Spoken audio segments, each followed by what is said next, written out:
Thank you all for being here. Thank you for your patience. We're live with the Full Grip Games League tournament. We are ready to go with round one. Thank you all so much for being here. I appreciate it. I was about to cut live, and then all of a sudden, the camera stopped working. So that's the kind of thing you have to deal with. This stuff, it all barely works. But we are ready for round one of the Full Grip Games League tournament. We've got Alexander Holtz on the left versus Jesse Parker on the right. Alexander Holtz is going to be playing his Gardevoir and Sylveon deck. Jesse Parker has got Mewtwo and Mew Tag Team GX. And apparently Alex is playing a list that did well this weekend. He was raving about it as I was talking to him before the match. Jesse has been playing Mewtwo and Mew Tag Team GX for quite a while now, and Jesse is one to hop between decks that are hot at any given moment. Jesse always has a good deck in his hands, one of the most updated lists, sometimes with spicy tech or two in it. And they were saying that this matchup is very close. I expect that Alexander Holtz probably plays some Psychic Charms, if I had to guess, for his Gardevoir and Sylveons. And let me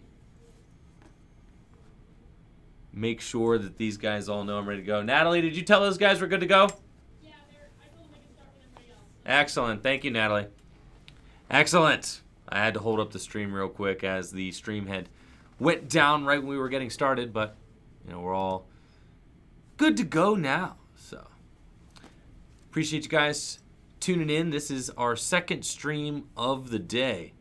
We streamed PTCGO this morning, so a long day here at Full Grip Games, but excited to be bringing some live tabletop content here. We've got a lot of good decks in the field and 21 Masters players here at the Full Grip Games League tournament tonight.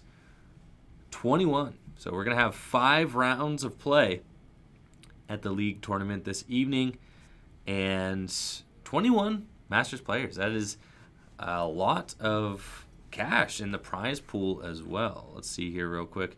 21 times 5. That is $100, $105 in the prize pool. So that gets divided up among the top, the top 8 finishers usually. It's top anywhere from the top 4, top 8. Thank you so much, Bat Sauce, for that Twitch Prime sub. And it looks like Alex is going to be getting started the first round of the Full Grip Games League tournament with his Gardevoir and Sylveon deck, starting things off with a Cynthia and Caitlin, and then playing Cherish Ball, which makes me think that he does have some sort of non-Gardevoir and Sylveon GX in the list. Sure enough, there is Lugia Gx, and Alex going for that Lugia GX right away. And maybe we'll see Alex get that Lugia some action. I think choosing the Lugia just because he already has Gardevoir and Sylveon, which we see he played from his hand to the bench. So that means that he doesn't actually need to get a third Gardevoir and Sylveon at this point in time. Just comfortable getting 2 into play. And since the Cherish Ball is the only card in the deck, probably they can search out that Lugia GX. Then that Lugia GX just coming to his hand to thin his deck. Jesse playing an Acro Bike, deciding between, I think, a Mewtwo and a Fire Energy, choosing to discard the Mewtwo with 3 Fire Energy in hand now. And it looks like Jesse does start that Welder Double Fire. Wow, drawing into a Rainbow Energy. A great start here for Jesse Parker right off the bat, and is going to be able to start to throw some Pokemon into the discard pile. We see he finds a Tag Call off the Stellar Wish, as well as a second Welder.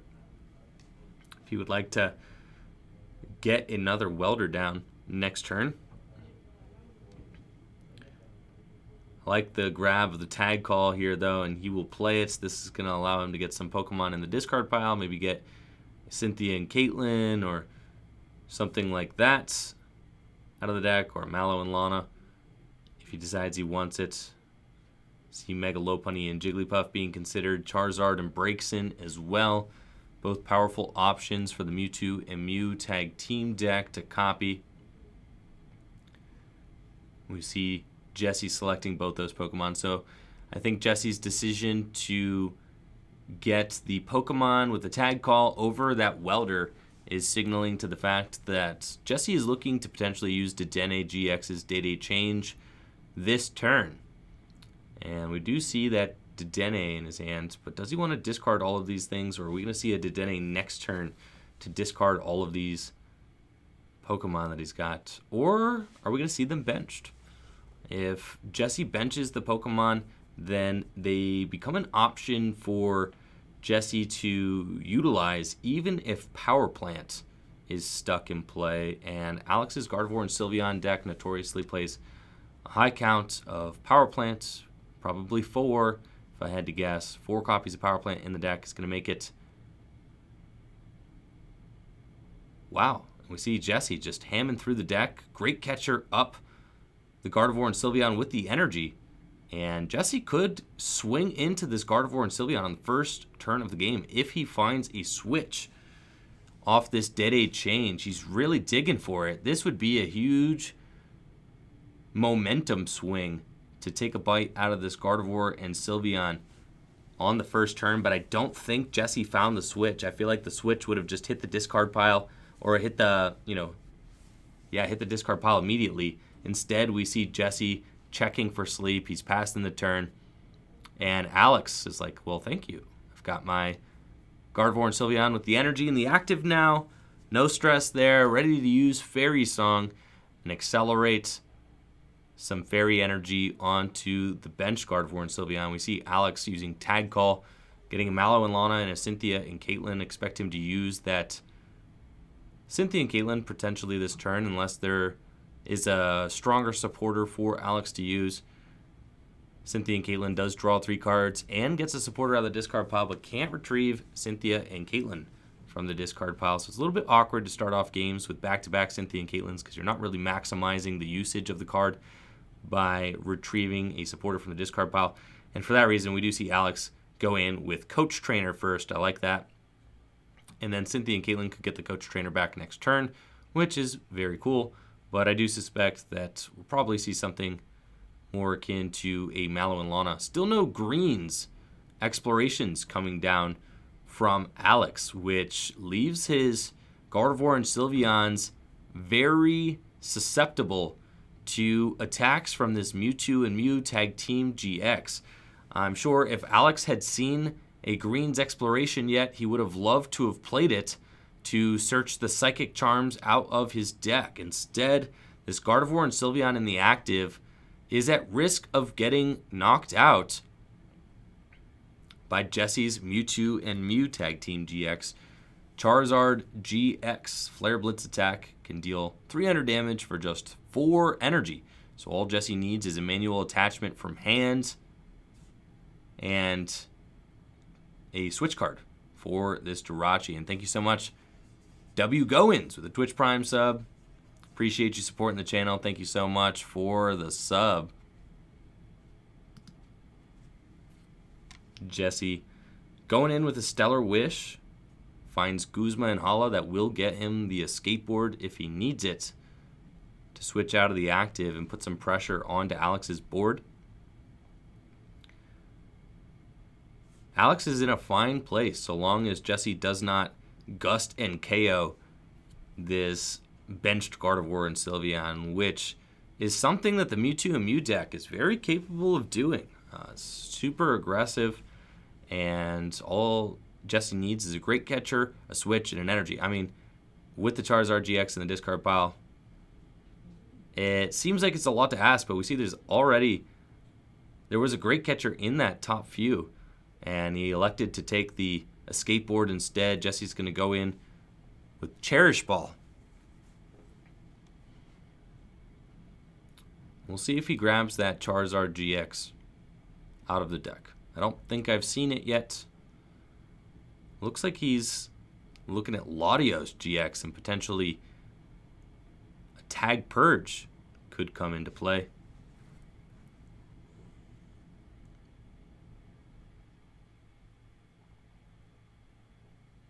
And Jesse taking one more look at his hand just to make sure. Yes, Latios GX is going to be the card of choice there.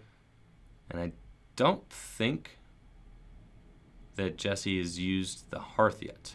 So he could throw that into the discard pile to start copying it. Tag Purge is a pretty big threat to Alex's deck, considering all of his main attackers are Pokemon Tag Team. Now, we did see Alex get that Lugia Gx out of the deck earlier. Lugia Gx is always a threat. Could just pitch whatever Pokemon Jesse has to the Lost Zone. But this threat of the Latios GX, something that Alex is going to have to find a way around. We see the Latios GX coming to the bench, and Jesse has the 4 energy Mewtwo in the active.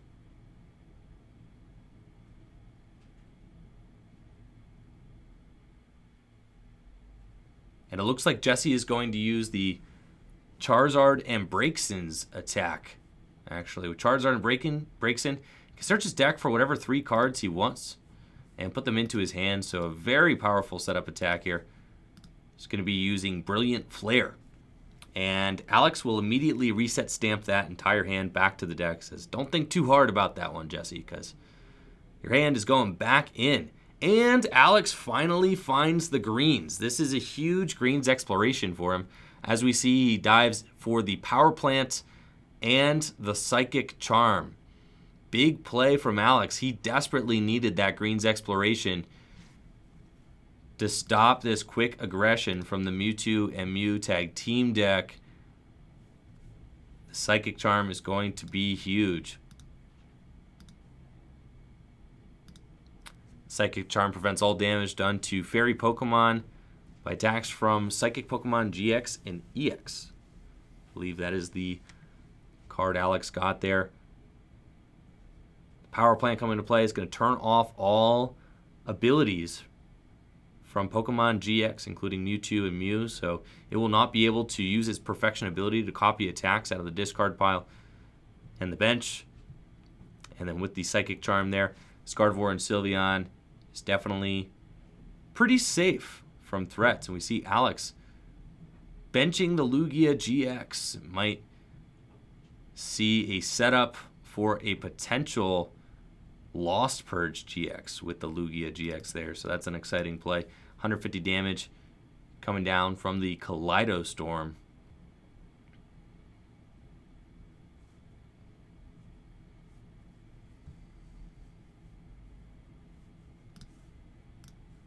Lugia GX, pretty decent attacker in its own right as well. Psychic does 30 damage plus 30 more times the amount of energy attached to your opponent's active Pokemon. And then Pelagic Blade does 170 damage for 4 energies. But Lost Purge GX, the real reason is Lugia GX is featured in the deck and puts your opponent's active Pokemon and all cards attached to it into the Lost Zone.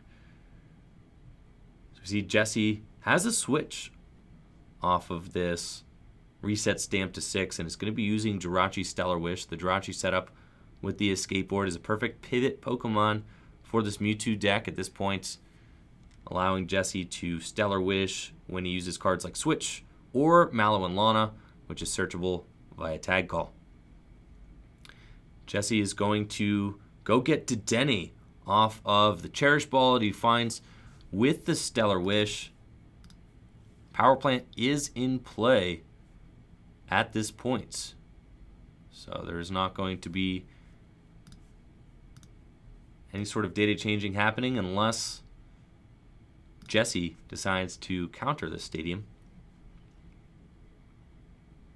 which I'm assuming he has.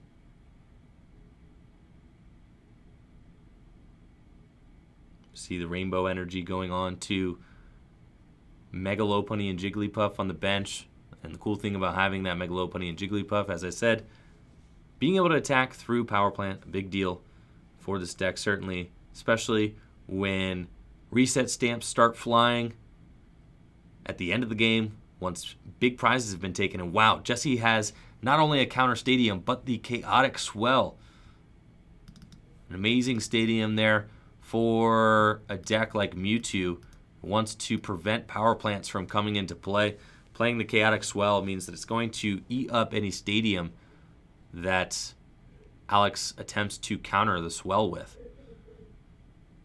So great protective stadium, and good for Jesse considering that he is now in a position where he doesn't really need to grab the fire energies out of his deck as bad since he's already set up his board.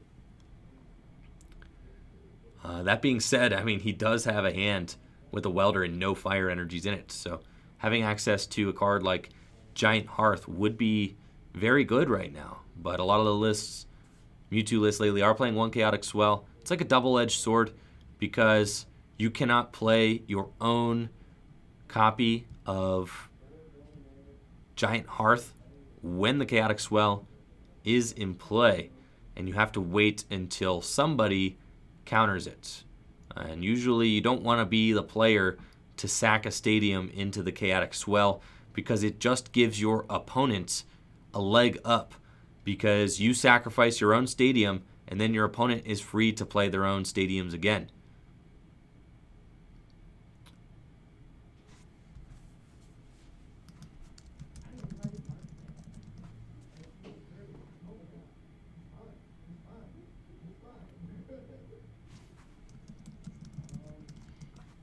We see Jesse retreating the Jirachi, considering putting Dedenne in the active, and it looks like he is going to leave Dedenne in the active, unhappy with any of his options to either bring up Mewtwo and Mew or potentially, use the Mega Lopunny and Jigglypuff's GX attack. Both of those options seem bad, considering the Mewtwo and Mew cannot damage the Gardevoir and Sylveon. Mega Lopunny would not be dealing any damage. So Jesse definitely on the back foot here as he pivots to the Dedenne. The Dedenne is a heads-up choice, though, considering it cannot be one-hit KO'd by the Gardevoir and Sylveon unless Alex uses his Magical Miracle GX attack. We see Alex deciding to bump the stadium with a power plant. He wants to accelerate his ability to stick a power plant into play. We see, I think, another power plant in his hand, so that was not a tough decision for him. Alex does have greens, and he has to choose whether or not it would be worth it to GX this Dedenne. I think that he will choose a Great Catcher out of his deck to bring up the Mewtwo and finish it off. The Mewtwo is a very scary threat for Alex right now. The Mega Lopunny and Jigglypuff, no slouch either. Mega Lopunny and Jigglypuff can deal 240 damage based on this current board state, with Alex having 3 Pokemon GX in play, and that is something that a Mega Lopunny and Jigglypuff loves to see. 240 damage, though, still not enough for a one-hit knockout on this Gardevoir and Sylveon. Still big numbers, though, and the Gardevoir and Sylveon does hit through that Psychic Charm. Alex, seeing that the Mega Lopunny is a major threat, decides to Great Catcher up the Mega Lopunny and swing into it for 150 damage. We'll see how this play pays off for Alex. I think Alex realized that the Mega Lopunny is potentially the toughest thing to deal with on Jesse's board. Jesse, if he had a Mallow and Lana to play out of this, would set Alex back a turn, but even with Mallow and Lana, it's not going to get him the energy that he needs onto the Mega Lopunny and Jigglypuff to take a knockout. So I like Alex's decision to gust up this Mega Lopunny and hit into it, because he knows that he is a 2-hit KO deck. He knows he needs to put pressure on the threats. Swinging into the Dedenne effectively does nothing. And now Jesse has 2 critically damaged tag team Pokemon in play. And Alex just has 1. So Alex definitely having an advantage right now as Jesse looks to potentially welder 2 energy onto the Mega Lopunny and Jigglypuff. signaling that we're going to see a jumping balloon attack. 240 damage is huge, but still not enough for a KO. It does set up this Gardevoir and Sylveon for a potential knockout, though, and we see Jesse Parker is getting that Espeon and Deoxys out of the deck. Espeon and Deoxys could be an interesting choice for Jesse to potentially be able to finish this game off if he gets multiple highly damaged Pokemon on Alex's side of the field.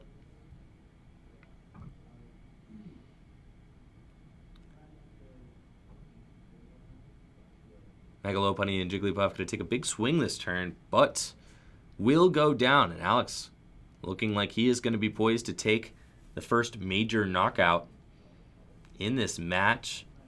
But Alex Holtz will have two critically damaged Gardevoir and Sylveons. And I have to read Psychic Charm again. Fairy Charm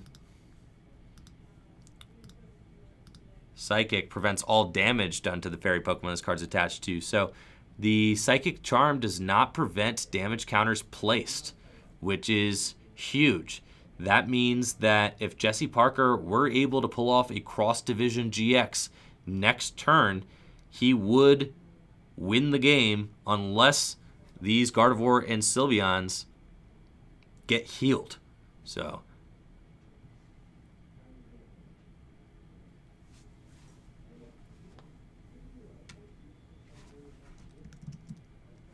Alex definitely knows this. He's going to use a great potion and heal 50 damage off of the active, putting him to 190 damage on his active Gardevoir and Sylveon, and then contemplating his next move. He's got a couple of supporters in his hand, but he needs to figure out the ideal route forward.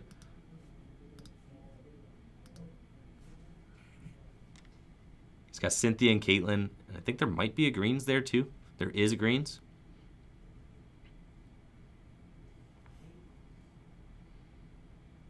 And it looks like Alex jostling back and forth, going to check the discard pile real quick. He wants to see what are the odds that Jesse can pull off a cross division next turn. How many welders has he used? How many fire energy has he used? Can Jesse use the cross division? Cross division would end the game. He does not have a Mallow and Lana. He cannot play Mallow and Lana. And it looks like Alex is eyeing up a reset stamp again. We've seen a lot of reset stamps to 6 in this match, which is very odd. Not something we're used to seeing. But a reset stamp to 6 can be very effective if you think your opponent's hand is juiced up or you think that they have selected the cards that they need in their hand. We saw Alex's early reset stamp to 6 was very powerful, that he used after Jesse had gone in with the Charizard and Braixen. Brilliant Flare to stack his hand. Now he's getting an energy spinner. Using an energy spinner, getting an energy from his deck for the Gardevoir and Sylveon. We're going to see a Kaleidostorm for knockout. Jesse has got a lot of catchers in this hand. No welders, no fire energy. Cross division for 10. You only need 3 energy to cross divide for 10. This active Gardevoir and Sylveon, with the Great Potion, there is too much HP remaining between these two Gardevoir and Sylveons, though. The bench one has 180 damage on it, so it has 80 hit points left. And the active has 70 hit points left, so it's 150 damage remaining between the two. Jesse finds a Welder and an Acrobike off the active Stellar Wish. His hand has got a bunch of catchers and some rainbow energies in it. And it feels like Alex is in command of this game with that Psychic Charm sticking. Jesse having a tough time playing around it. He was able to power up one Mega Lopunny and Jigglypuff. And if he were to go in and use something like Tag Purge with Latios GX, the Lugia Gx could certainly take care of the Mewtwo. Rainbow Energy bringing that Mewtwo on the bench to 170 damage. Jesse is going to use Great Catcher and either bring up the bench Gardevoir and Sylveon or the Lugia GX. He's selecting the Lugia GX. And he's going to reset Stamp to bring Alex Holtz to a 3-card hand. Which attack will Jesse choose? If he's going to take the knockout.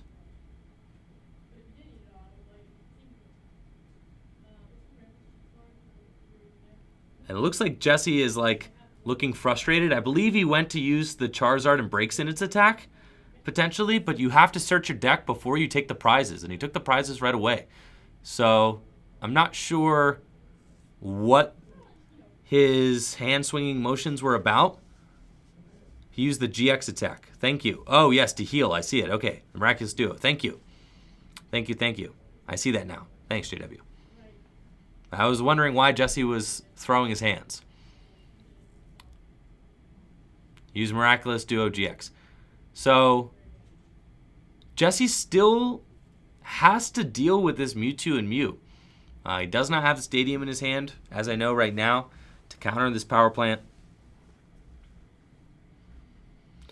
And he uses Miraculous Duo GX, which he's allowed to use because it doesn't do any damage, but it doesn't need an ability in order to be used. Alex now has his second Psychic Charm in play, though. And Jesse has to knock out both of these Gardevoir and Sylveons in order to win the game. And since Jesse does not have access to his cross-division GX, that means that Jesse is going to have to find out a way to do damage to both of these Gardevoir and Sylveons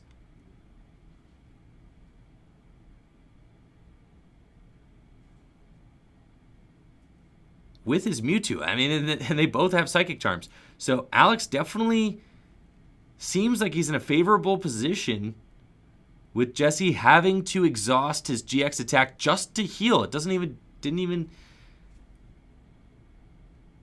advance his prize trade.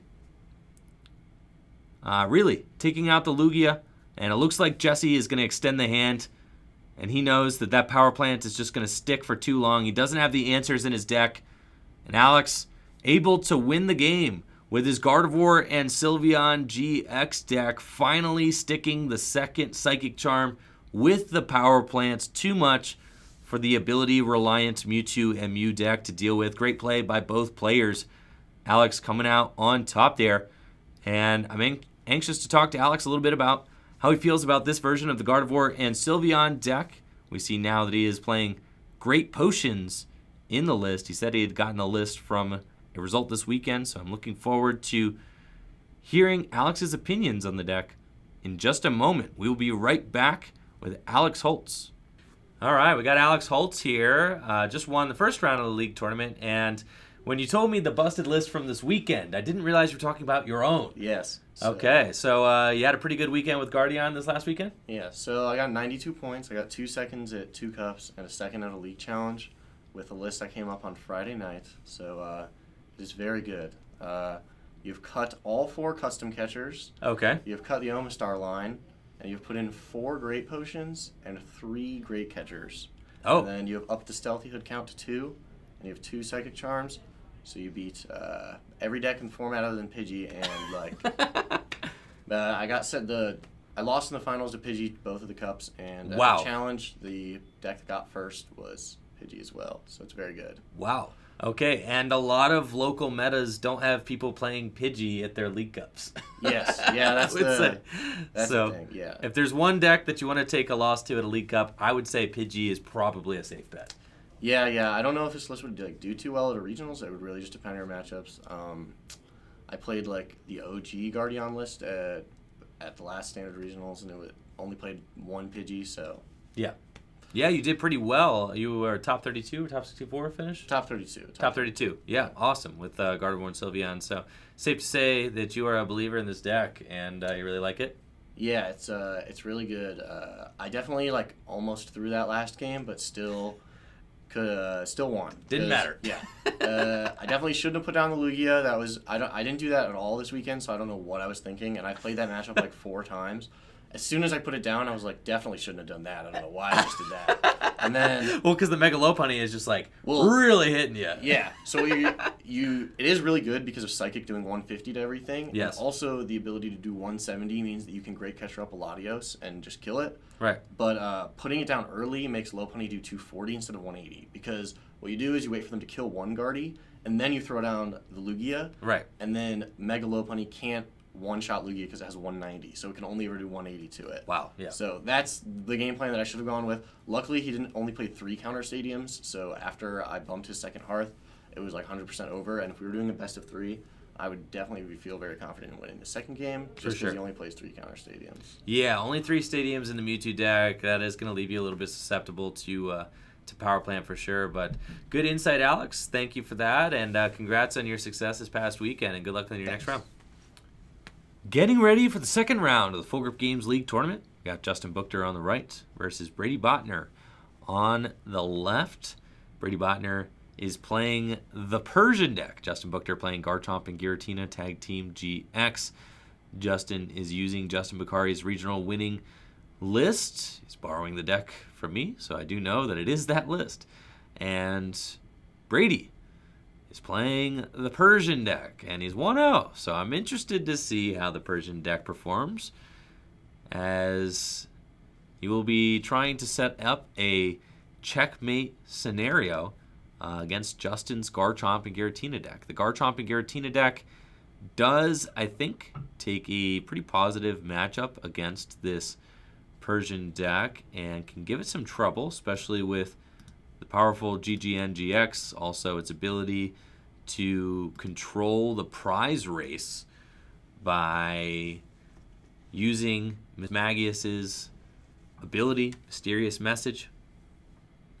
So I do think that Justin could be favored here. The Persian GX deck does have some cool tricks up its sleeve, though. I think that this list does play a Whimsicott GX, which can hit the Garchomp and Giratina Tag Team GX for weakness. Also, it plays, I think, an Alolan Ninetales with the Illuminous Barrier ability. And it plays a lot of Roxy and Weezing stuff. So we might see some Roxy and Weezing action come into play as Brady tries to chip away at the health of Justin's big tag team Pokemon. Now, Justin starts off with the Baby Blacephalon in the active, and that's like not a bad starter, I don't think. I mean, the Baby Blacephalon being in play is fine.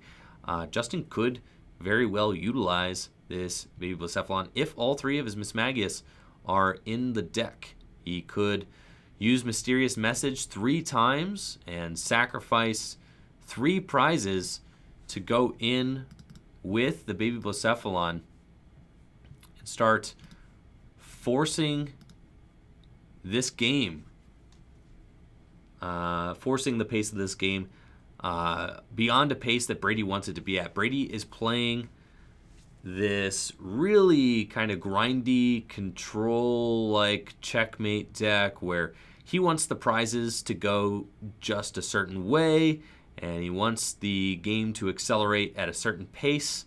And we see Justin debating there whether or not to Cynthia and Caitlin first, or use the Mysterious Message first. Justin is going to lay a Psychic Energy on the active Blacephalon.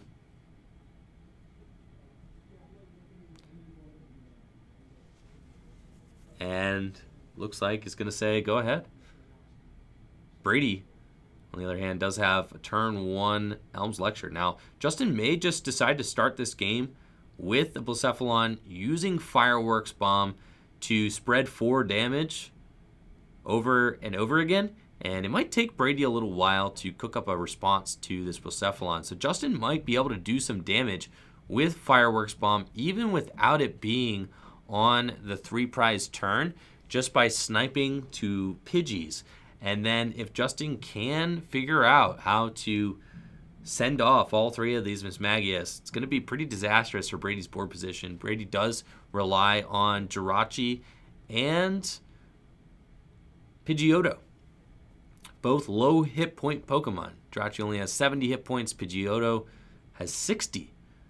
So a fully powered Fireworks Bomb can take out 2 Pidgeottos in one go. 2 prizes for 1 attack. Very powerful against a deck that wants to control the prize race and really just buy a lot of time. Now, I think that Brady's goal will be eventually to use Naganadel GX. Naganadel GX has a GX attack, Stinger GX, that sets both players to 3 prizes. That could be an option that Brady utilizes in order to try and mount a comeback. It's usually the kind of thing we see the Persian deck do. Go down almost all of the prize cards, and then Stinger GX back to 3, and then just take 1 3-prize knockout to win the game.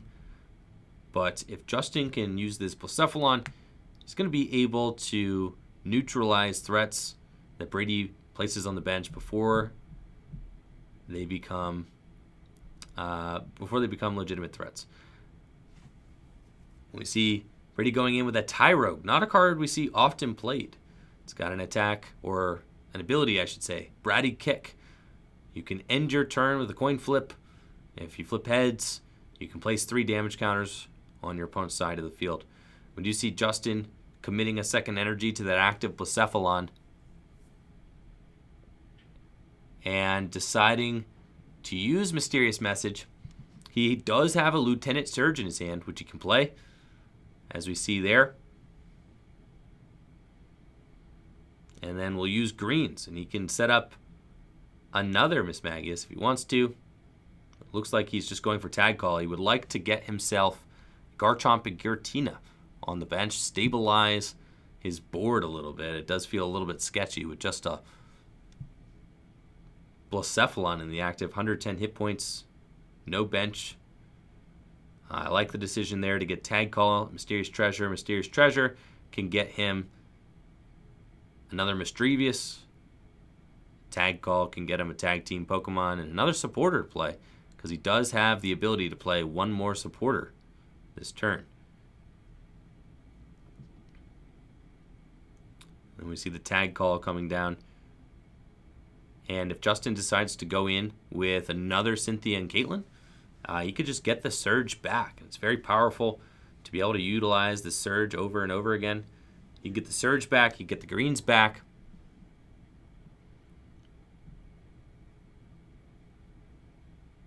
A lot of options here. Justin does decide to go for the Cynthia and Caitlin, which he can play. He's played 2 supporters so far. Cynthia and Caitlin will be the 3rd. And it looks like he's going to discard the Naganadel and Guzzlord Tag Team GX 1-of card in this Tina Chomp deck. And he's getting the greens back. Finds himself another Misdrevious and another Mismagius. So next turn he will be live to potentially, if he wants to, use 2 more Mysterious Messages if he decides to bench this other Misdrevious. Looks like he's going to hold it for now, though, and just use Fireworks Bomb to start to soften up these Pidgeys.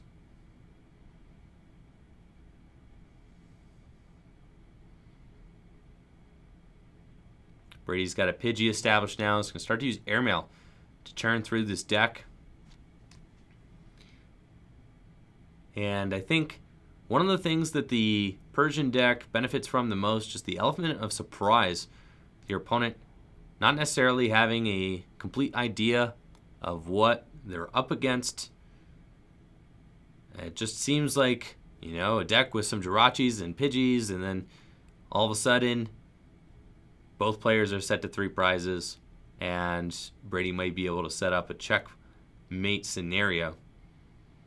And we see Brady going in with a Professor Elm's Lecture. He can set up Pidgey. He's got another Pidgeotto that he can evolve his damaged bench Pidgey with. However, unfortunately, it does not give the Pidgey any more hit points. So still susceptible to a Fireworks Bomb next turn for KO. Brady finds a card that he wants.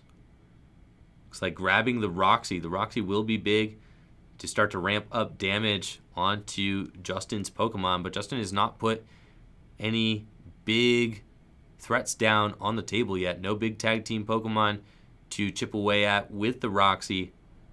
Just the Baby Blacephalon and the Mischievous that probably won't even be on the board next turn. So Justin definitely playing conservatively himself.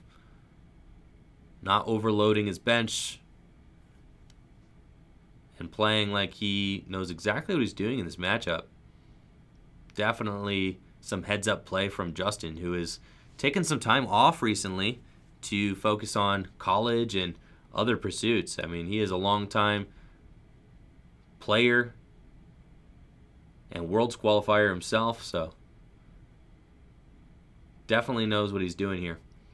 Now, Brady does smack away at that Blacephalon with a Bratty Kick, finally hitting it, and Brady setting up another Pidgey and a Meowth. Justin deciding to commit the Garchomp and Giratina to the bench with a Weakness Guard energy on it. And it's just about that time. This Garchomp and Giratina deck does just manually attach energy. It needs to detach an energy from hand every single turn. That is just very important. And we see Justin getting the reset stamp and the Dust Stone. This is the turn. He's got a Mismagius in his hand. He's got another Mischievous and the Dust Stone, so he can just instantly evolve this up as well. Justin is going to force Brady to 3 prizes, reset stamp him to 3, and start using Fireworks Bomb to just decimate this board position. This is the perfect board state that Justin wanted, and Brady has got to be nervous about this. Justin uses the first Mysterious Message, filling his hand to 7. Now, the challenge is he has to bring his hand down to below 7 cards. You actually are not allowed to use Mysterious Message if your hand is above 7 cards. So that is a hiccup that the deck will sometimes run into, that in order to draw cards, you have to burn cards from your hand. But he is able to do it. Just Mysterious Message for 1. He was able to burn his hand down to just enough. And then immediately going in with the reset stamp to 3. Justin can use this Blacephalon to wreak havoc on Brady's board now, placing 12 damage counters.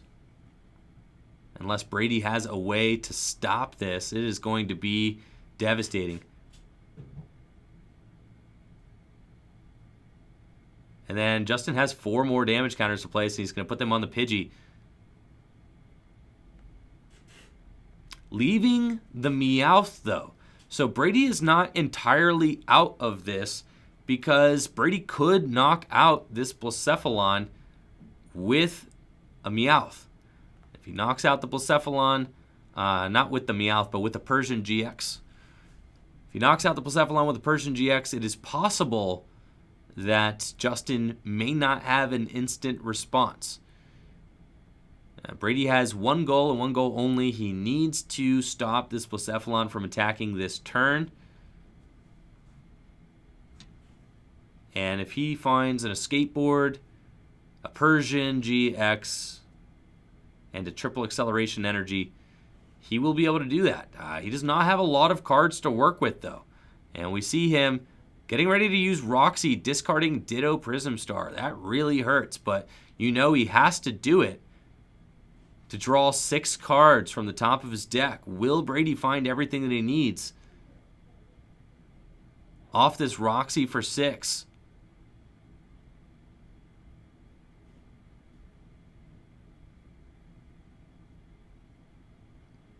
I don't believe he has. He's got a Pokemon Communication, so he can evolve the Meowth into a Persian. He's got a Poiple as well, a Mew. He's got the Persian already. But he doesn't have the switch card to get the Jirachi out of the active. I don't believe he has the triple acceleration energy either. We'll see what he opts for off of this Pokemon Communication. 2 Poiples would guarantee that 1 Poiple gets to survive. They have 70 hit points. So if Brady can get 1 Poiple to survive, he could use the Stinger GX to bring both players back to 3. However, Stinger GX is a disastrous GX attack to use at a moment like this. Setting yourself back to 3 prizes is not what you want to do when you're looking at a Blacephalon sniping for 12 damage every turn.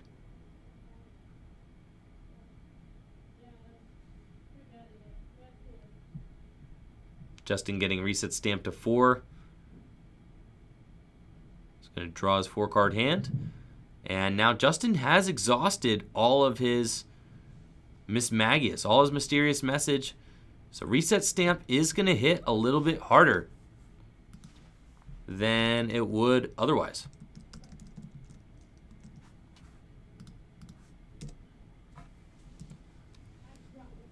And Brady opting to evolve that Meowth into Persian GX. I do like that, and he does have to go with Bratty Kick again. And missing the Bratty Kick. Justin finds a Pokegear 3.0.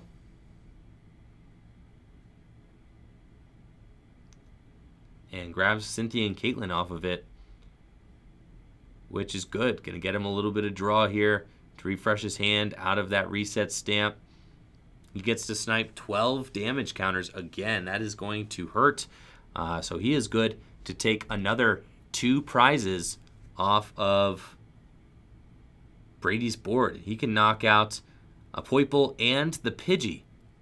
And if he gets an energy to attach to the Garchomp and Giratina, which we see he does, then he is well positioned here to finish this game off by knocking out the Persian GX. Justin could damage the Persian GX. I think Justin has to put 1 damage counter on the Persian GX to put it in a position where he can take the knockout on it for game. And then knock out a Poiple, knock out the Pidgey.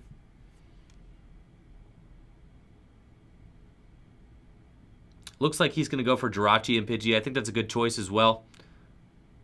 And Justin opting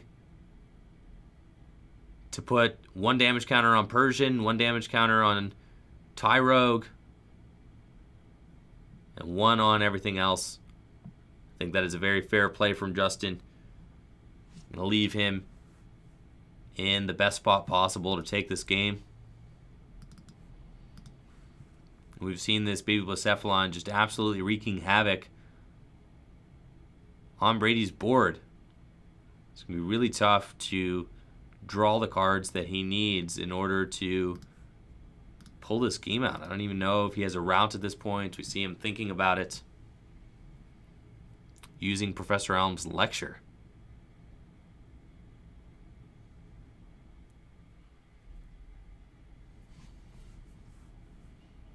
And it looks like Brady is going to scoop it up. Doesn't have a route. There was nothing he could do. The Baby Blacephalon putting on too much pressure for the Persian checkmate deck, and Justin ended up being the one announcing checkmate at the end of that game. Justin moving on to 2-0 at the Full Grip Games League Tournament with Garchomp and Giratina Tag Team GX. I'm going to get Justin back here to talk a little bit about his experience with the deck in just a moment. We will be right back. Got Justin here. Just won the second round of the Fulker Games League tournament. How you doing, Justin? I'm doing well today. So, is this your first time ever playing this deck? Yes, I actually didn't even know what most of those cards did. I read them before the tournament. Insane. Yes, I mean, yes. you made it look easy. Yes, Blacephalon's really good. I read it and I was like, oh, I can get him down to three prize cards without him doing anything. So I was like, Justin, your comprehension skills are next level. oh, thank you. I mean, thank your you. ability. Years of playing. Reading the cards, like I said last, is really important. If you read the cards, you'll get a lot further than you'd. For sure, but I mean, you took a deck you've never played before and you played it against an extremely obscure matchup. Yeah. But you navigated it perfectly. You seemed to know exactly what you were doing. And, you forced him down to those three prizes. The Blacephalon put in a lot of work. Now, what did you play against that first round, and how did that go? It was, I don't know what it was. It was a spore. It was like that Moongus that when you play a spore Pokemon down, it puts it to sleep and poisons it. Got it. Yes. So there was some of that going on. Yes, a lot of, and then that one stadium did like 2 coins or whatever. Yes, 2 flips all to wake cards up. I've never seen before. Slumber yes. Forest, yes, so you're doing a lot of reading. I was picking them all up. To be fair, I would have been reading against a deck like Yes, that as well, yes. so you're not the only one there, Justin. Yes. But, all right, power level, as far as how does this deck compare to the deck that you played last week? You played Guardy Sylveon last week. I started to bring Guardy Sylveon out to you to borrow this week, and you're like, do you have anything else? So here's my, that was just a little complicated. I don't know. It was a little complicated. It seemed a little linear. I don't know. Yeah. Maybe that's just me. I don't know anything about the format, so you guys are probably going to say like it's not a linear deck at all. No, it is linear. But, It's definitely linear. I was It's like, definitely linear. I was like, this is just boring. Like, I didn't draw an energy one time, and I was like, I lost the game. So, like, this deck seemed more fun, and I could do a lot of cool things in one turn. So For it was, like, sure. a lot more, I think that's a enjoyable. fair assessment. Cool, Yeah. man. So you're definitely and this deck is not a super easy deck to play. So I think the fact that you're like, oh, it seems fine, you know. Yeah, years of playing, it Yeah. kind of translates just a little different. Good but stuff, man. yes. Good stuff. Well, good luck in your next Oh, thank round, you, and thank you. thanks for stopping by. No problem. Round 3 of the Fulker Games League Tournament. Coming up, we got Nicolas Baker on the left versus Alexander Holtz on the right. Nick Baker is playing a ADP Birds deck, and he does have what he revealed to me, a spicy tech for the Guardian matchup in his list right now. He does have a Lucario and Melmetal in the ADP Bird Trio deck, so I think that is a clutch inclusion for Nick. Lucario and Melmetal could make all of the difference here in this match against Alex's Gardevoir and Sylveon deck.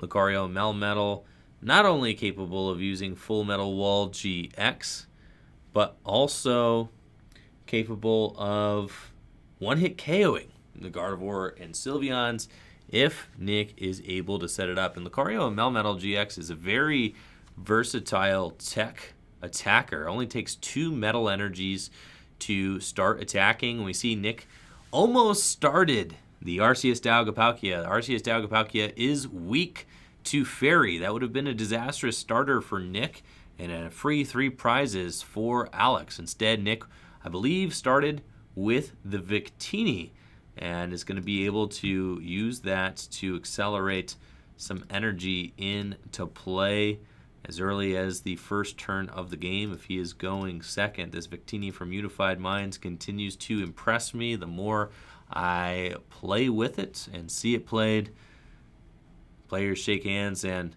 looks like it's going to be Nick Baker playing first. He's got a Pokemon Communication and the Arceus Dialga-Palkia, trading it right back into the deck. Not interested in having that hit the field at all, and we'll see if he goes for either the Lucario and Melmetal or a Bird Trio. We do see the Lucario and Melmetal right there on the end of his deck, though. He's definitely eyeing that up as a Pokemon to accelerate to, and that could be the swing card in this game, and I'm sure that Alex is not excited to see this tech come into play, especially after reading the Victini. Alex is like, oh no, Victory Sign can search for a Metal Energy and any other color energy for the Lucario Melmetal, and then once the Lucario Melmetal starts attacking, it can Full Metal Wall GX, decreasing the damage dealt to it, and then it can also just start using the first attack there, Steel Fist, which accelerates a Metal Energy from the deck to itself, which is very cool. and a good way to search out the metal energy if you don't have a Victini. The Victini, though, should be able to go get at least one of the metal energies from the deck onto this Lucario Melmetal for a quick and efficient attack. Alex starting off with the Greens Exploration, exactly what he wants to see with Gardevoir and Sylveon in the active as well. He's just taking a quick stock of his resources, making sure he's aware of everything that's prized, and seeing how he's going to forge his path forward against this Lucario Melmetal. This is exactly the kind of situation that Alex is going to want to lean on his Lugia Gx for. Lugia Gx and a Lost Purge attack could just completely remove this Lucario and Melmetal GX from play. We see Alex just grabbing a Greens Exploration and an Energy Spinner, getting 3 Fairy Energies out of the deck.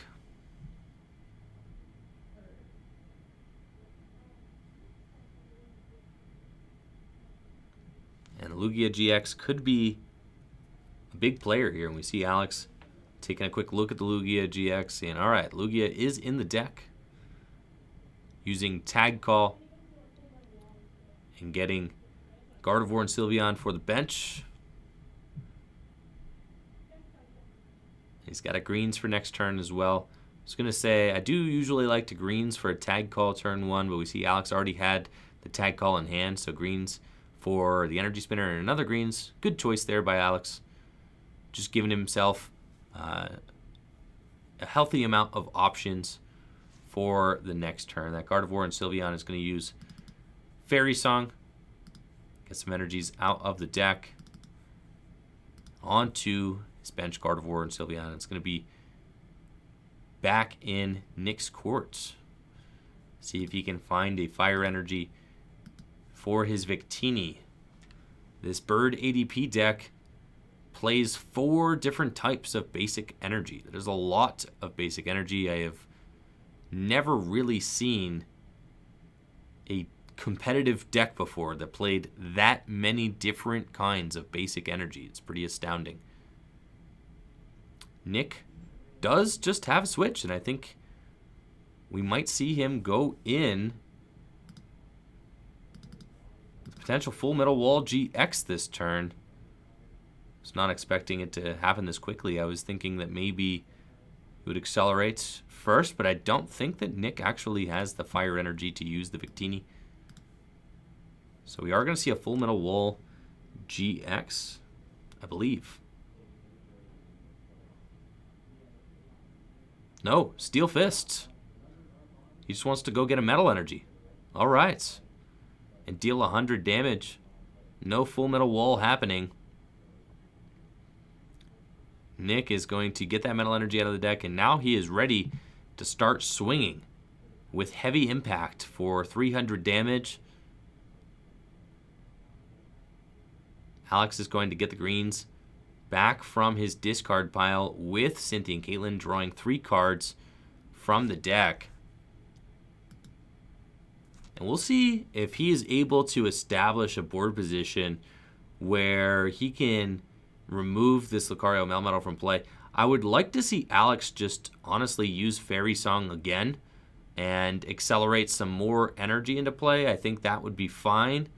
He could accelerate 2 energy onto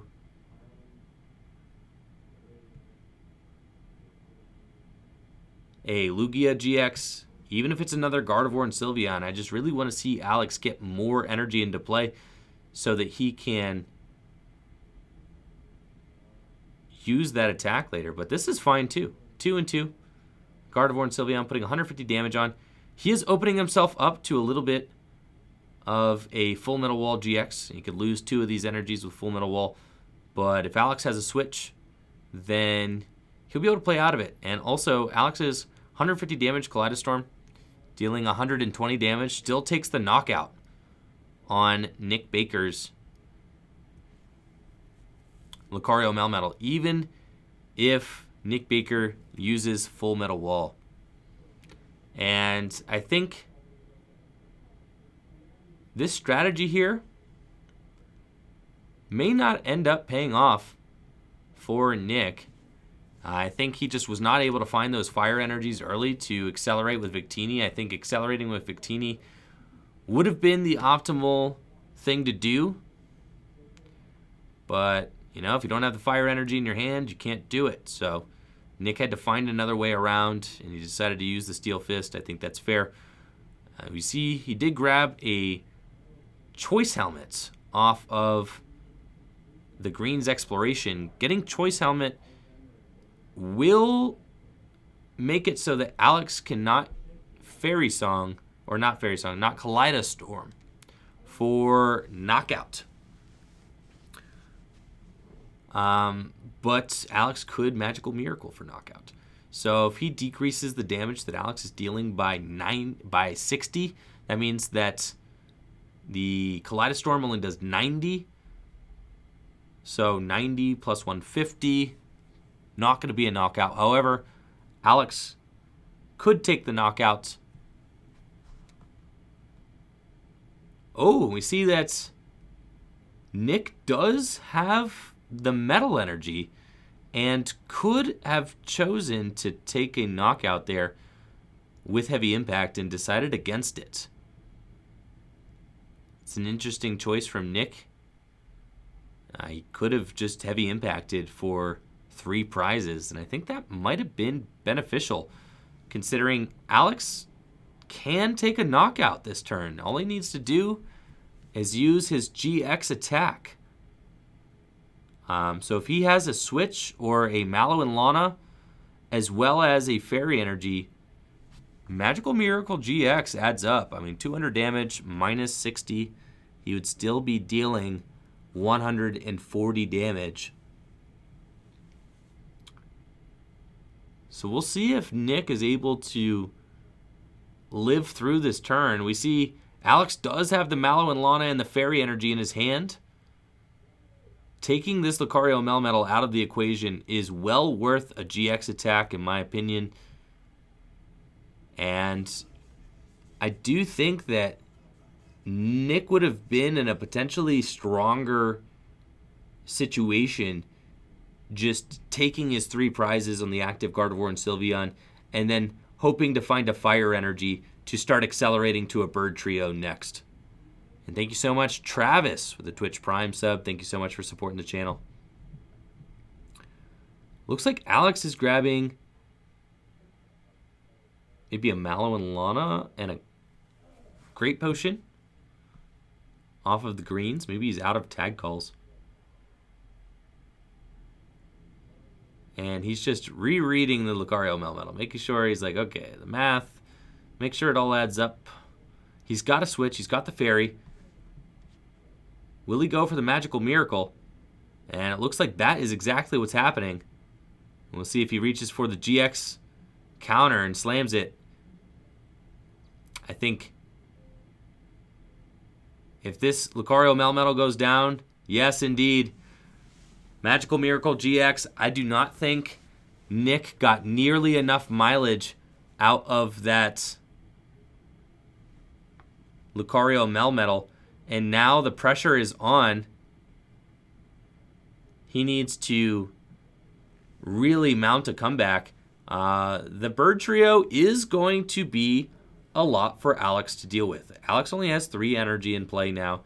And Bird Trio's not attacking this turn, but next turn, the Bird Trio will be live to attack. And it is because of that energy that Nick put into play. I just would really prefer Nick's board state if he was up 3 prizes. That being said, getting to use the Lucario Melmetal GX attack, I mean, yeah, Lucario Melmetal GX attack, that doesn't even...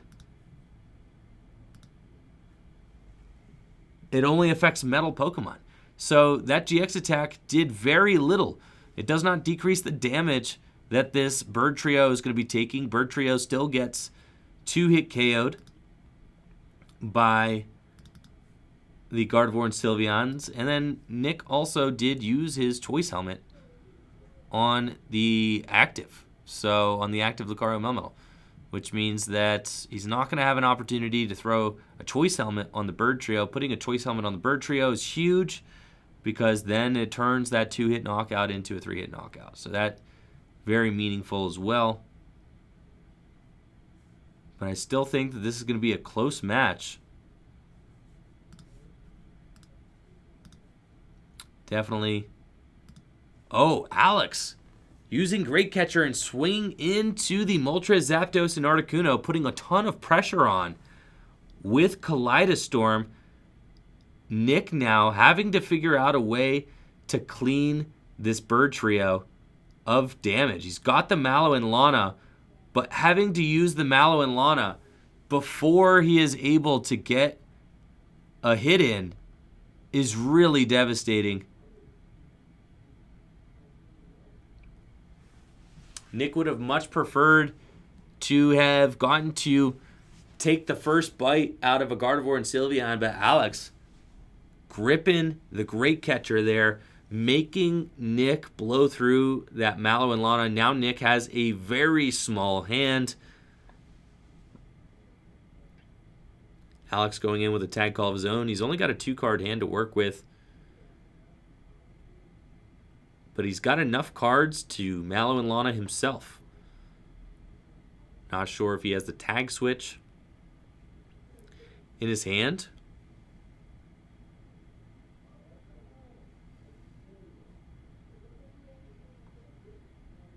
Looks like he's going to grab a Mallow and Lana as well as another Gardevoir and Sylveon, signaling that he's going back into the deck using Green's Exploration. We'll see what he decides to grab here. He's got greens for another greens. Gotta love a greens train. Just greens for more greens. Greens for more greens and energy. And you gotta love a deck that is so low maintenance that really all you needed to do with your supporter for turn is go guarantee yourself an energy. That's all Alex needed to do this turn. He's like, I just really want to go get a single energy out of my deck. That's literally all the greens did. And sometimes that's all you need for a deck as low maintenance as Gardevoir and Sylveon Tag Team GX. So Alex, take another swing into this bird trio. The bird trio now could use its GX attack, but Nick desperately needs another Pokemon to bench so that he does not get benched out. He does have the tag call, and he could Mallow and Lana again. And he's got an Arceus Dialga Palkia. That is probably going to be a discard target for the Mallow and Lana, I'd imagine. I'm not sure if Nick has another energy in his hand to be able to retreat. I think at this point, if Nick had another bird trio, he would definitely opt to just get the bird trio instead of the Arceus Dialga Palkia. Oh, he can't GX. You're right. Thank you. I forgot that he did use his... Oh my gosh. Yes, he used the Lucario Melmetal's GX attack. He cannot use his bird trio GX attack. So he has to Mallow and Lana in order not to lose the game.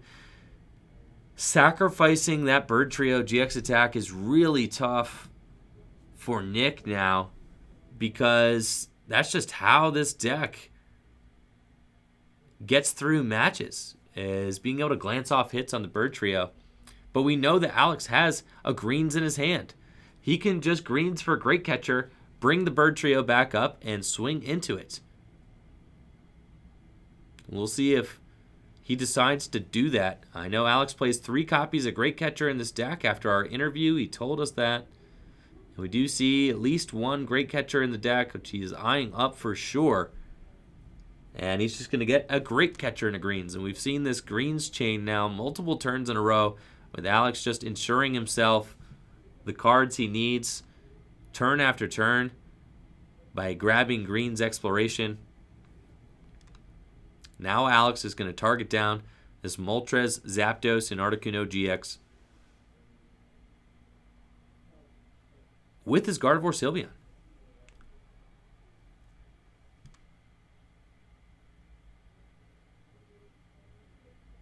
And Nick, with a 0-card hand, has no way to play out of this. I don't believe that there is any card on the top of Nick's deck that could possibly save him here. And it's a single Victini, and I expect to see the hand extended here momentarily. And there it is. Alex Holtz emerging victorious.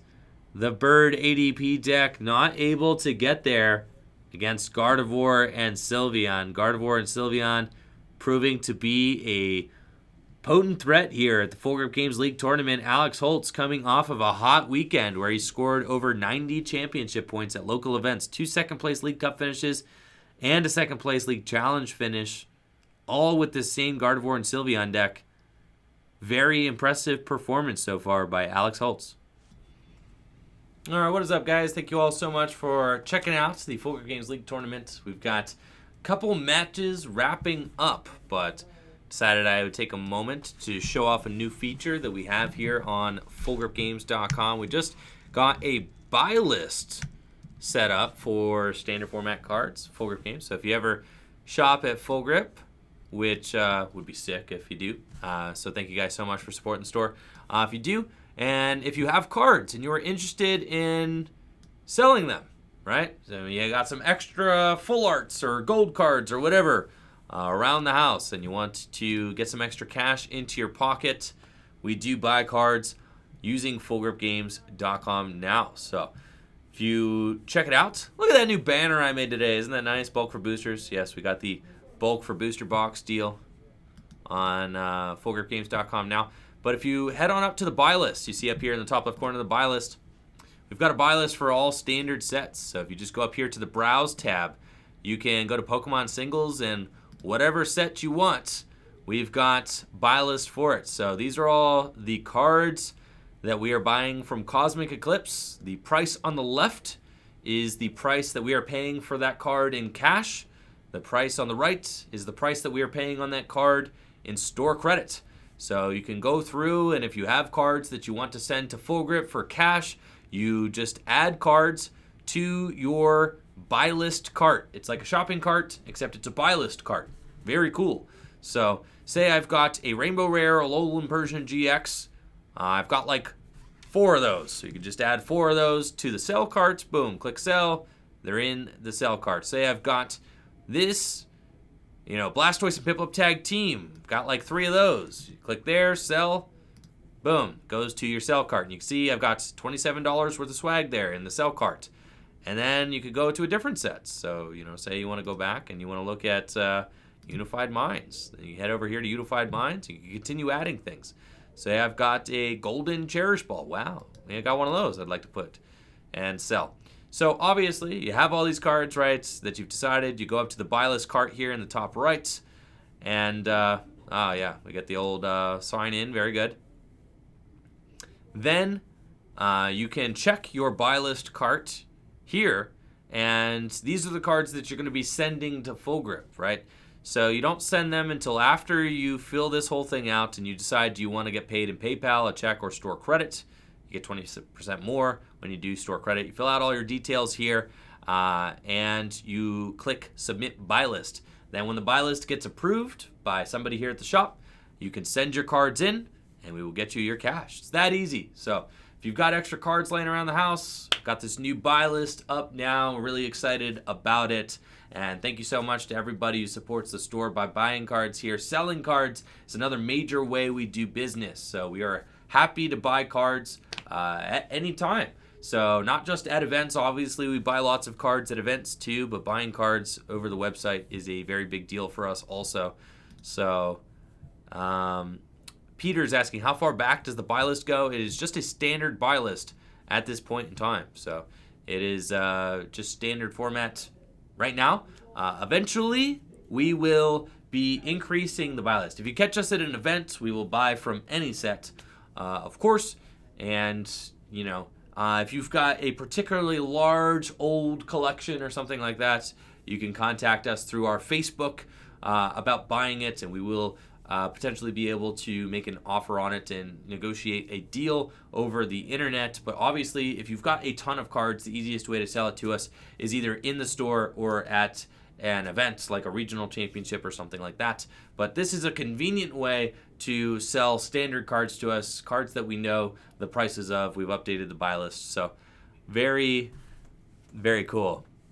Getting ready for the 4th round of the Full Grip Games League tournament. We've got Joshua Vardos on the left playing Blacephalon GX versus Jesse Parker on the right with his Mewtwo and Mew Tag Team GX deck. Very happy to have Josh back on the scene after a brief hiatus. So thankful to have Josh back at the shop. He is a regular here at Full Grip Games, and he was previously a Lost March fanatic, and then before that he was into Zap Beasts, and now looking for other decks to play, as both Lost March and Zap Beasts not necessarily options anymore.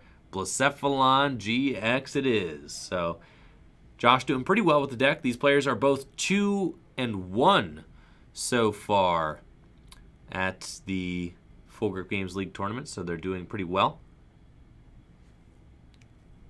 And Blacephalon GX is a deck we were just talking about earlier today during our stream. It's a deck that has not seen a lot of play or love in standard format, but still capable of taking some wins off of very high tier decks. It is not a deck that is on anybody's radar, and I'd say it's a pretty similar spot to the likes of Pikarom. Pikarom is not a deck that's on a lot of players' radars right now, but can still take wins off of many tier 1 decks. Blacephalon GX, certainly a powerful deck that can give a deck like Mewtwo and Mew a run for its money. So we'll see how this matchup plays out. Jesse Parker playing first, leading with an Acrobike, finds a Greninja and a Stealthy Hood. I think you just want to send the Greninja to the discard pile, I believe. But Jesse taking a moment to really think this one through. And Josh starting in Absol. Absol could prove to be disruptive, maybe there for the Malamar matchup. And it could make a difference in this matchup as well, as Jesse does play Jirachi and a Skateboard in his deck. The Absol could slow Jesse's roll down as he tries to use cards like Switch and Mallow and Lana to pivot between his big tag team Pokemon and the Jirachis that he has set up on his bench. Jesse going in with Tag Call. Expect him to find a Pokemon and maybe a Cynthia and Caitlyn.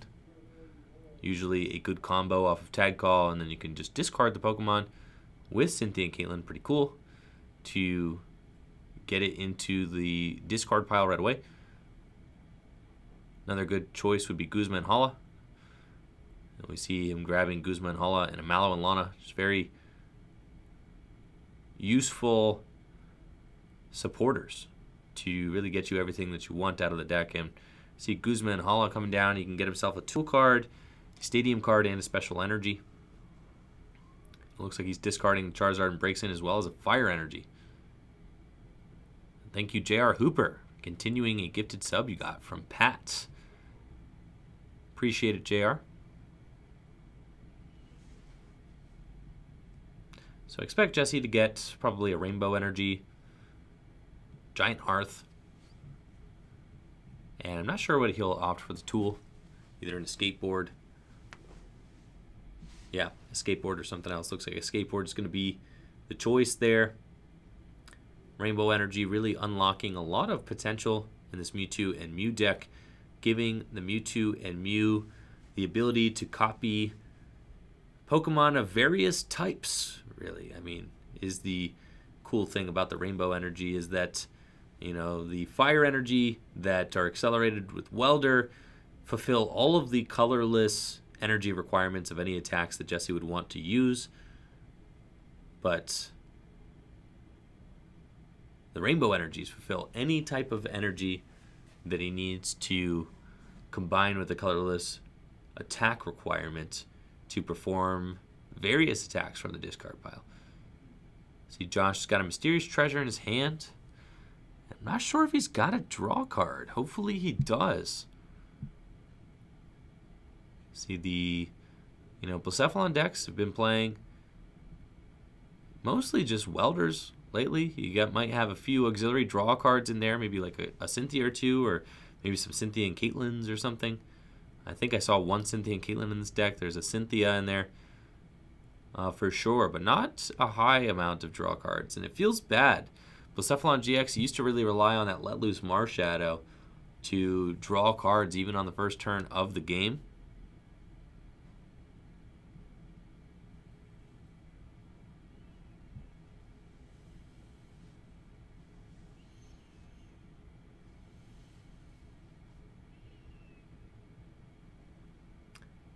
And Josh has got a Poiple, and he does have a Cynthia. Poiple will attach fire energy to it from his hand. He had a lot of fire energies in his hand, so I think attaching a fire energy to the Poiple, fine choice there. Just to get it on the board, because you're not guaranteed to draw into any more fire energies off of the Cynthia. So I like Josh's decision to just lay one down. As you saw it, also getting one into the discard pile. Naganadel from Lost Thunder is going to be a card that we see in this deck, evolving from Poiple and bringing energy back from the discard pile into play to power up Blacephalon GX's big mind-blown attack. And we see Josh was able to find a Blacephalon. You can put that into play. He's also got Cherish Ball to Day-Day Change. And Day-Day Change is not a ability we've been seeing as much as we used to in this format. It used to be boards were filled with 2 or even 3 Dedenne GX. Now, there are very few.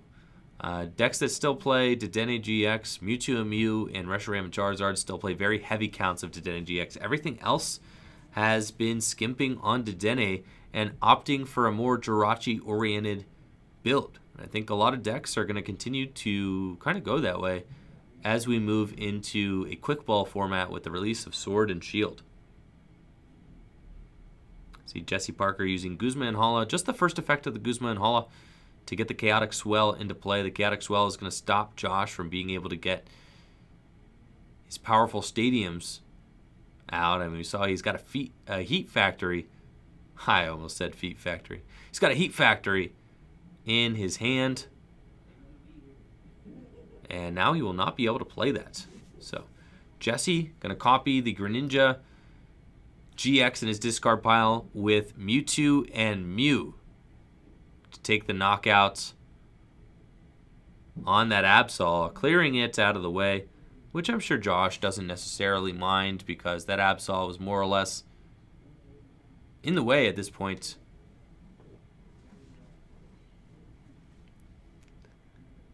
Josh's got a Mysterious Treasure, a Blacephalon GX, Beast Energy, and Josh would be in a good position just to Bursting Burn the Mewtwo and Mew.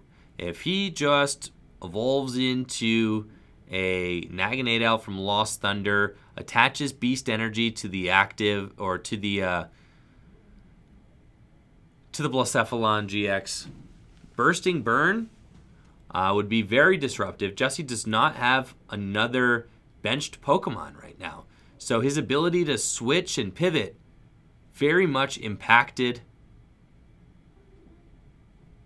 Looks like Josh is going to Mysterious Treasure away a Fire Energy and probably get himself a Naganadel from Lost Thunder if I had to guess. That or another Poiple, and he could evolve the active into a Naganadel GX. I don't mind that either. Both of those plays seem fine to me.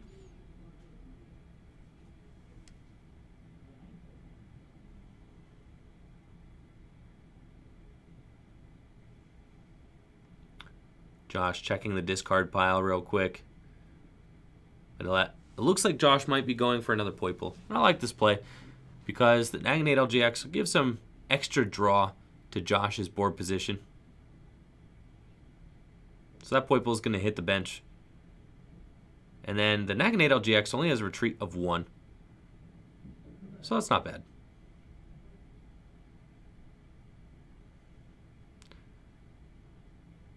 He's going to shuffle up.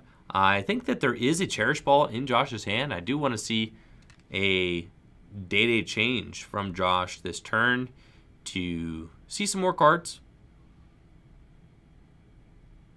think that would put him in a great position.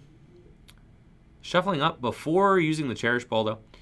I think maybe Josh just thinking through his turn. He's got the Beast Energy.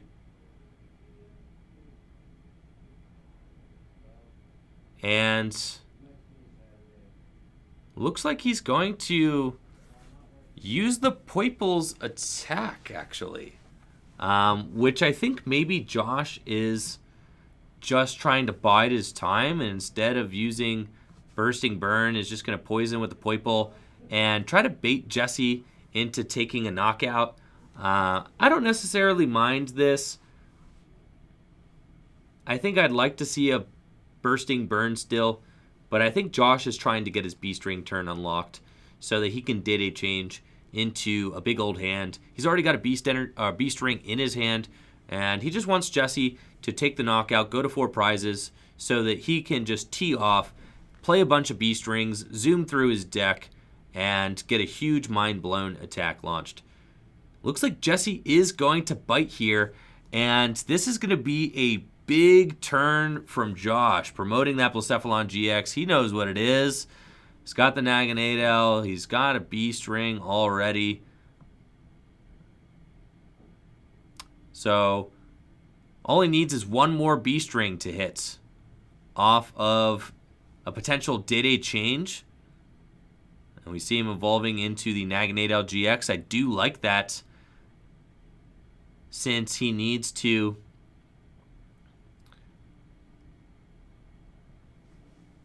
he does need to hit a Beast Ring in order to take this knockout. Even the Naganadel from Lost Thunder would not necessarily get him the energy that he needs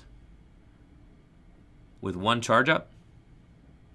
So Josh, putting the Naganadel into play, is going to pretty much guarantee him that he's going to see 9 cards instead of 6, because he will get to use Ultra Conversion to discard probably this Naganadel GX, and then he will Day change and see 6 more cards. And then if he hits a Welder and some Fires, then he's going to see even more cards. So Josh has the potential to see, with a Welder, an Ultra Conversion, and a Day change, he has the potential to see 12 cards off of the top of his deck this turn. And we see he's going to start with the Ultra Conversion for 3, looking for a Beast Ring. Does find one. So this is guaranteed knockout on the Mewtwo and Mew. And this is the race. Oh, what a rush. I love Blacephalon. What a fun deck. Just trying to get to that 4 prize turn and then just teeing off. What an explosive turn from Josh. And he still has the Day change for 6 and has not played a supporter yet. That's a lot of fire in that hand, but he finds the Welder to go with it. Beautiful draw there from Josh. He can Welder 2 fire energies onto either the Poiple or the Naganadel. Poiple is a fine choice, or the Naganadel is a fine choice too. Naganadel GX can use its Venom Shot attack. And it looks like Josh drew into 3 more Welders. Wow. Off of that Welder. Literally weldered for 3 Welders. I have never seen that before. Josh is going to have a ton of energy to work with.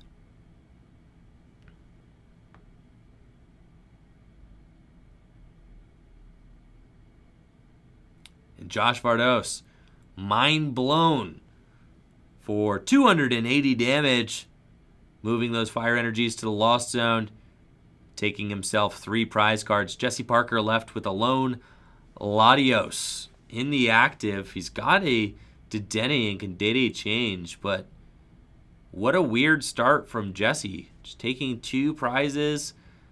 This is not a great matchup for Mewtwo and Mew. And now in a position where he can't play his own Giant Hearth. Finds a Cherish Ball, no Welder off of the Day change though, so he's not going to be able to accelerate energy into play this turn. He will only be able to attach 1. 1 energy is not going to cut it. He's looking at his options. I mean, I guess It is possible if he were to copy the Charizard and Braixen's Tag Team GX attack. Charizard and Braixen for 1 energy does bring 5 fire energy back from the discard pile into play. Crimson Flame Pillar GX. It is something that he can do at least. Still doesn't feel great. Jesse does reach for the Mewtwo and Mew Tag Team GX. And is going to bench it.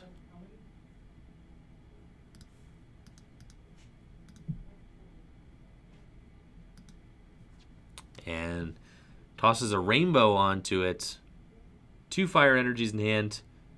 Just going to pass, though. No Crimson Flame Pillar dreams here. As much as I do want to see a Crimson Flame Pillar GX. Josh has got a Naganade Elf from Lost Thunder in play. Wow, and a Welder double fire combo. Can just accelerate those right to the active if he needs to. Finds the Great Catcher too. This is going to be game over. Wow.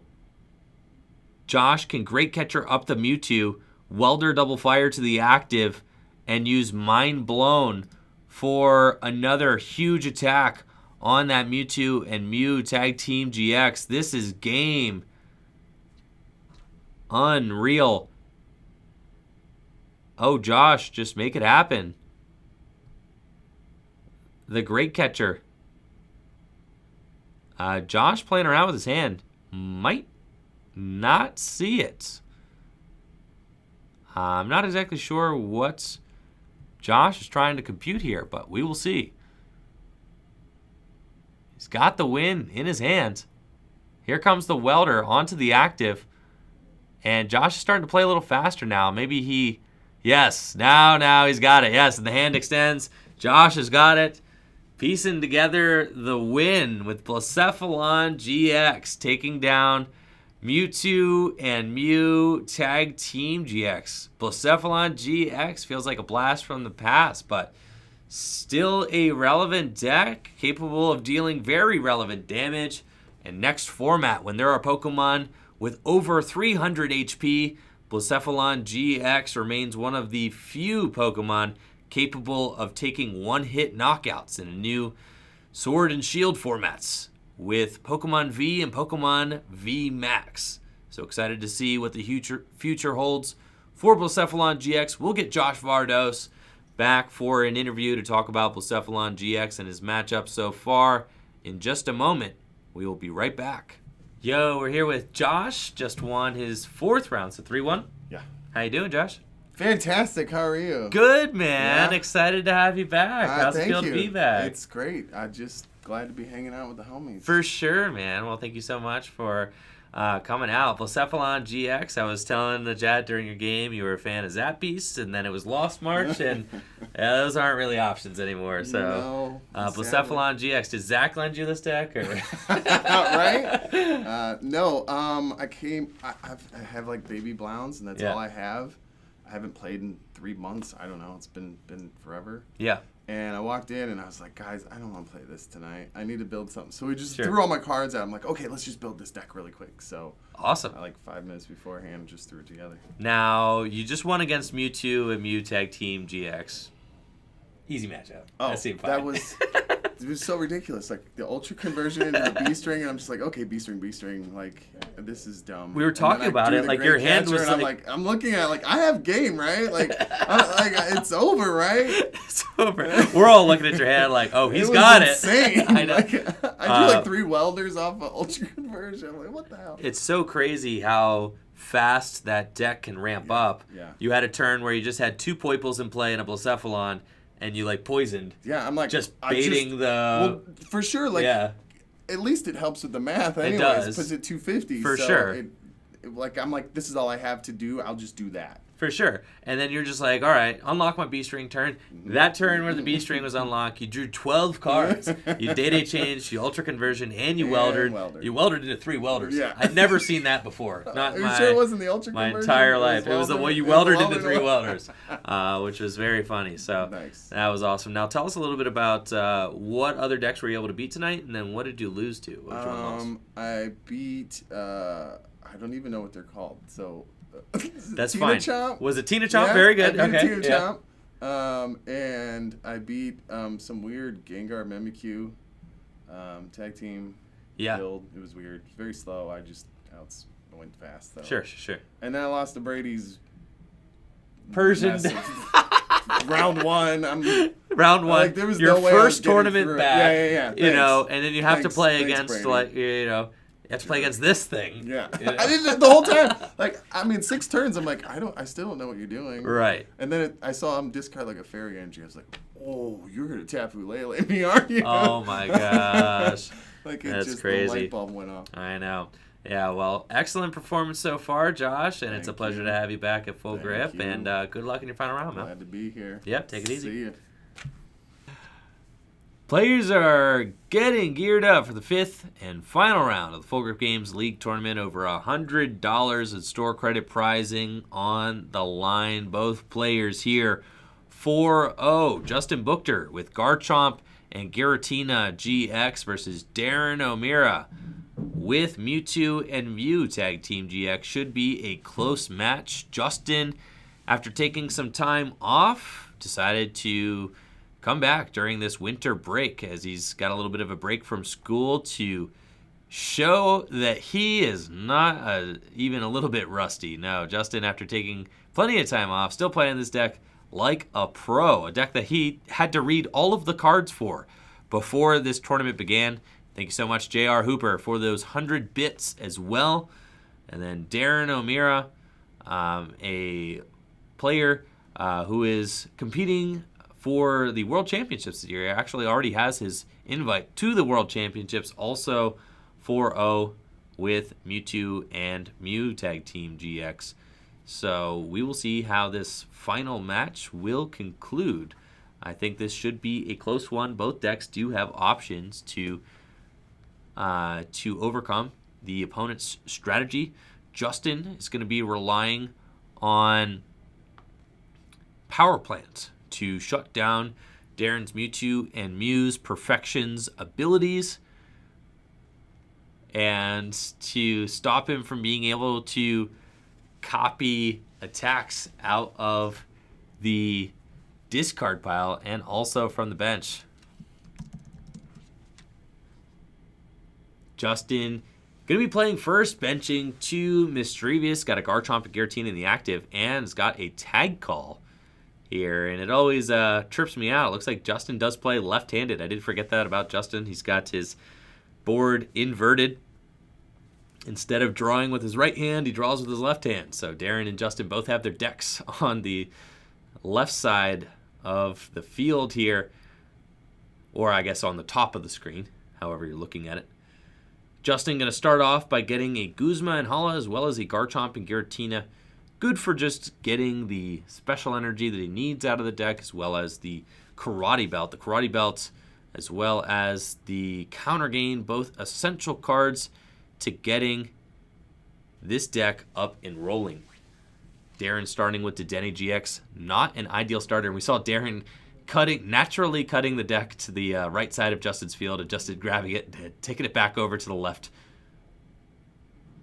Justin going to be discarding a Great Catcher to draw 3 cards. Cynthia and Caitlin attaching unit energy to his active Garchomp and Giratina and saying go to his opponent, Darren.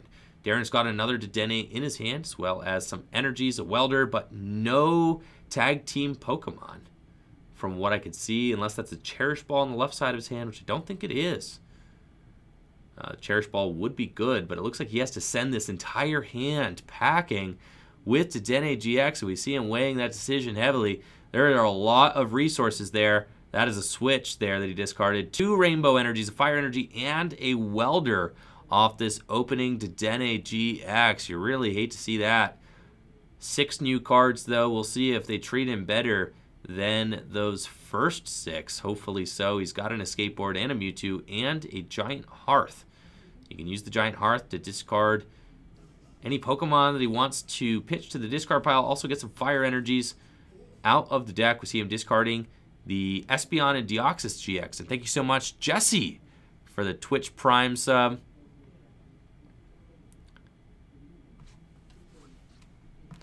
Appreciate it, Jesse Parker. Jesse Parker here in the house tonight. Regular here at Full Group Games. Thank you so much for supporting the channel, Jesse.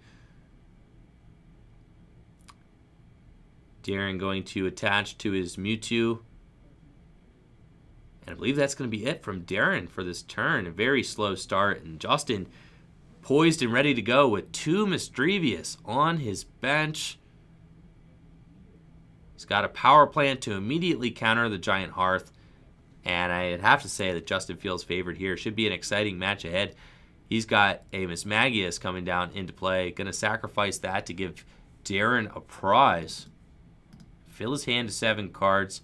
Also activating his Karate Belts as well as his counter gain. So that he can start to use his attacks, his powerful attacks, like Calamitous Slash on the second turn of the game, which is 2 manual energy attachments. We see him using that Mysterious Message ability now. Filling his hand to 7 cards. Very explosive draw engine.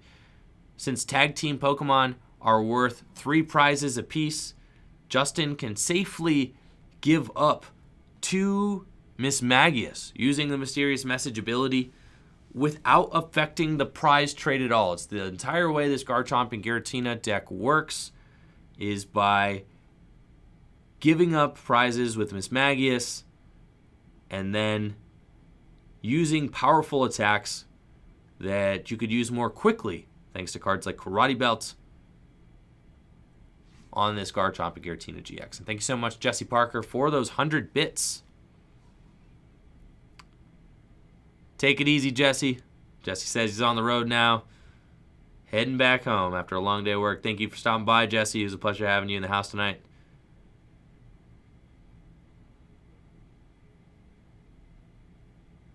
And now Justin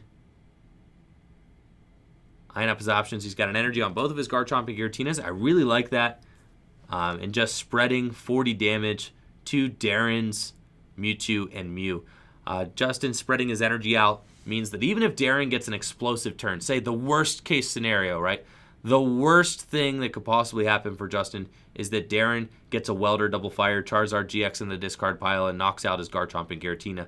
Even if that were to happen, Justin has a board position where he could easily knock out the Mewtwo and Mew with Calamitous Slash since he has 1 energy on each of his Garchomp and Giratina tag team Pokemon. Since he has spread his energy out, he is more protected. And laying your energy correct is very important for this deck. Since you only get 1 energy attachment per turn, there is no way to accelerate energy. If Justin were to lose 2 energy to an attack, he would be absolutely devastated. But spreading his energy out creates a more stable board position and definitely a scarier board state for Darren to fight against. Darren's going to pass without much to do. Justin going to lead with a Lieutenant Surge, one of the powerful cards that he can play because he is technically behind on prizes, even though Darren has not taken a knockout yet because of the Misdrevious. So I love this interaction, getting to use the Lieutenant Surge. Lieutenant Surge allows you to play up to 3 supporters, including the Surge, during your turn. If you're behind on prizes, you can use the Cynthia and Caitlin to draw 3 cards and put a supporter from the discard pile into your hand. So I love that. You can use the Surge, Cynthia and Caitlin for the greens back from the discard pile, and now we see Justin using the greens exploration again. Cynthia and Caitlin, an amazing card for piecing these combos together, and a all-around great consistency card. And one of the cool things I love about Cynthia and Caitlin is that it, getting that supporter back from the discard pile, drawing 3 cards might seem like a little bit underwhelming, right, as compared to a card like Coach Trainer. But when you consider the fact that it actually nets you 4 cards, since it does net you a card out of the discard pile, it's actually very valuable. If you were to use a Coach Trainer, you would probably want to draw into a supporter card off of those 4 cards anyway. So Cynthia and Caitlin kind of just guarantees that you get a supporter card that you get to select out of the discard pile. Very, very powerful draw card.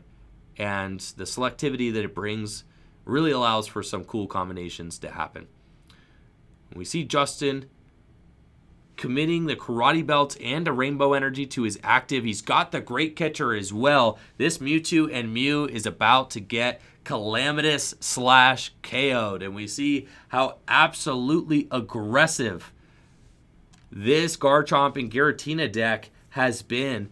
Turn 2 linear attack, turn 3 Calamitous / Gust with the Power Plant, and a huge knockout there on the Mewtwo and Mew. And this game is getting out of hand quickly, and I would expect Darren to extend the hand, if not now, within the next turn or so. This match is unraveling at a rapid rate. Justin now getting another free knockout on the active Dedenne GX. I don't know if he actually knows that he is not ahead. He's not behind in prizes anymore, so he cannot Calamitous Slash. So by attaching that energy to his benched Garchomp and Giratina, he actually prevents himself from being able to use Calamitous Slash again this turn. I actually kind of like attaching the energy to the active. Actually, yeah, so they kind of need to stop the game right now, because that is, that's not good. All right, so we're going to call Sean. Yeah, they both let it happen. Oh, yeah, Natalie's at the table. Yes, we'll call Natalie. Yes, he should not be able to use that. Attack. Quickly. It's fine so long as Darren just... All right, Natalie, let me go to voicemail. Okay, she's got it. Very good. Yes, trying to call somebody and fix this. Oh, is he just letting him take it back? Okay. All right. So, apparently they had intentionally drawed before the match. So in the spirit of the game, Darren is just going to let Justin attach the fighting energy instead of to the Garchomp Giratina on the bench to the active instead, making it so that that play previously was allowed. So good sportsmanship there. That's good. And that way we can fix the game state. Justin still taking the knockout. Easy to forget that the Karate Belt only works if you were behind on prizes. So thank you to Darren for just letting that slide and allowing Justin to take the energy back attached to the active. And I know, Beelzebozo, that is a beautiful Secret Rare fighting energy. Love it. And Darren's got a reset stamp and a skateboard. Got a great catcher. Is he about to use... Yeah, he can't use Greninja GX. I was going to say, is this going to be a... Can he do this under Power Plant?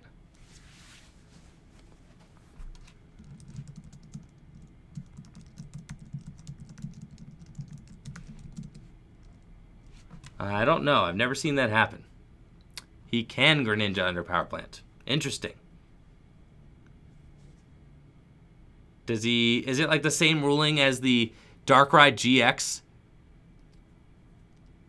coming out of the discard pile? I guess that is just an interesting ruling. I've never seen that before.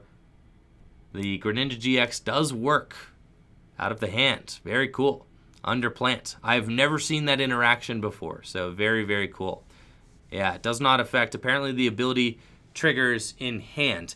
It seems to me like it feels like it reads similar to like a Dedenne or a Shaymin EX, but apparently the Greninja reads differently and is capable of being used under Power Plant because the ability triggers in the hands instead of being triggered in play like Dedenne or Shaymin EX. Either way, yes, Riley, that's I'm kind of on that wavelength now. I see it. Yes, the ability triggers in the hand, not in play. So, very cool. Excellent. Justin Buchter is going to emerge victorious, and he is going to actually take a draw with Darren. They decided to ID. What's up? No, we're good. We're good. Yeah, they actually decided to take an ID before the match. So both Justin Buchter and Darren O'Meara are going to end this tournament 4-0-1. They decided to play it out for the stream, and I appreciate that. We got to see a quick win there for Justin Buchter, just really showing off the strength of the Garchomp and Giratina Tag Team GX deck. A fantastic performance by both of these players at the Full Grip Games League tournaments. And that is going to be it for the Full Grip Games League tournament. Thank you guys all so much for tuning in. Thank you for the follows, the gifted subs, the bits.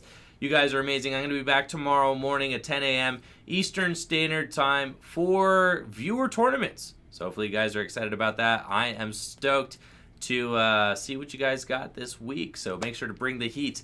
Thank you guys all for the viewership. We are going to be raiding Trainer Chip tonight. So make sure to say hello to Trainer Chip, -raid Trainer Chip. All right. 5 rounds tonight and a full house, but it is 10 p.m. We're getting ready to get closed up here at Full Grip Games. So make sure to tell Trainer Chip I said hello. The top 2 finishers of the league tournament tonight were Darren and Justin, Tina Chomp and Mewtwo, both at 401. Y'all take it easy and have a great night. I'll get you back here. Make sure to check out fullgripgames.com, fullgripcodes.com. Deuces. Later, skaters.